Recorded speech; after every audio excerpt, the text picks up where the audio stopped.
Scarfest, and we are here right now with John Kassir, who is the voice of the Crypt Keeper. Welcome to the show. Thanks. Hello, creeps. It's so cool to be next to him right now. I'm glad you're sitting next to him, David. Katie, you cut your hair. I know. It's just the new hip look. It's my horns come out. You know, I was so like, beautiful. I don't want to distract anybody from you, John, because we are pumped to be next to It's you. not over till the fat lady sings. It's like John, that would look good on you. I'm just saying. John, how did you get your start in the movie business? How did this all happen for you? Oh gosh, I've been doing this since I was a kid, and I love doing it. But I started in the theater, and I got in a play called Three Guys Naked from the Waist Down. I missed that one. Yeah. Not a gay Sounds fun. review in the Village. It's think Dreamgirls, but for stand-up comics. Okay. It was a musical off Broadway. It was a big hit. Starred myself along with Scott Bakula, who you know from Quantum Leap and a bunch of other great shows. Enterprise, I think he was in Enterprise. Exactly, and Jerry Colker, who wrote the piece. Yeah. And I played a very dark kind of suicidal comic, and got a lot of heat for it. And while I was doing the show, I got asked to do Star Search as a stand-up comic in their first season, and I'm like, I'm not really a stand-up comic. You'd never done that, right? No, well, I'd done sketch comedy and street performing. Yeah. But I love it. Yeah. But they go, well, you can win $100,000. I'm like, hell, I'll do it. Count me in. So I went on and I won. I just, I did a lot of voices and characters. I would do like the Wizard of Oz in 2.5 minutes. As mayor of the Munchkin City in the county of the land of Oz. I'd do stuff like that. And I beat Rosie O'Donnell in the semifinals and Sinbad in the finals, and I won. Man. And the next thing I awesome. knew, I'm doing television, and I'm opening for Tom Jones and the Temptations and the Four Tops in Vegas, and I was like, I have no act.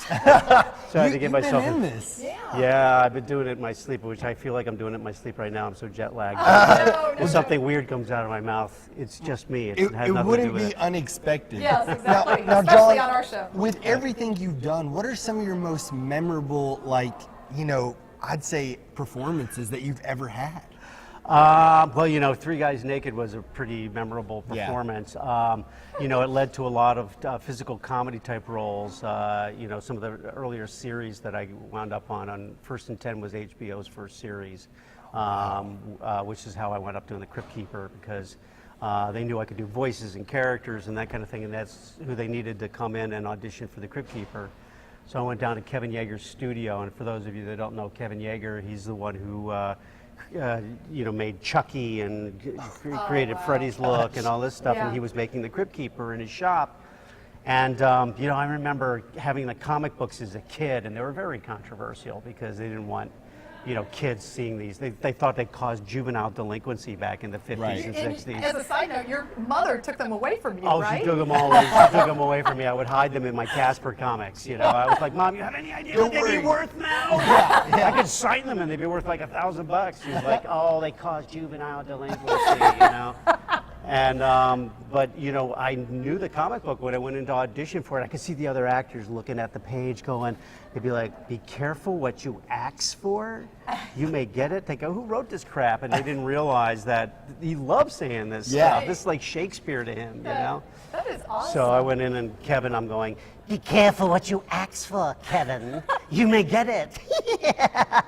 And it's going, Speaks to my heart right there. He's so good. Next day, you have me doing it for Joel Silver and Dick Donner in their office, and I got the job. That was is 1988. Awesome. So we didn't know kids were watching it, so now it's got a bigger fan base than ever. Yeah. All these people come up with, Crypt Keeper tattoos. This woman had a huge one on her chest the other day.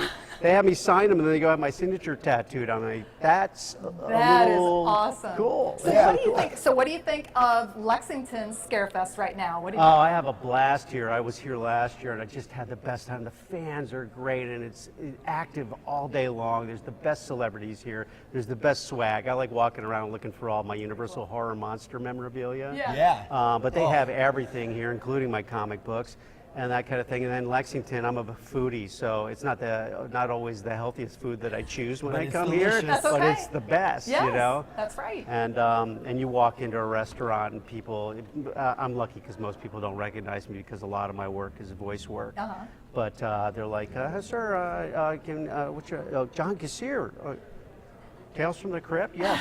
Right this way, Mr. Kassir. Oh, wow. Well, John, we are so glad you got to hang out with us, and we look forward to seeing you out here at Scarefest. Stay with us, guys. We'll be right back. This is Midday Kentucky. It'll be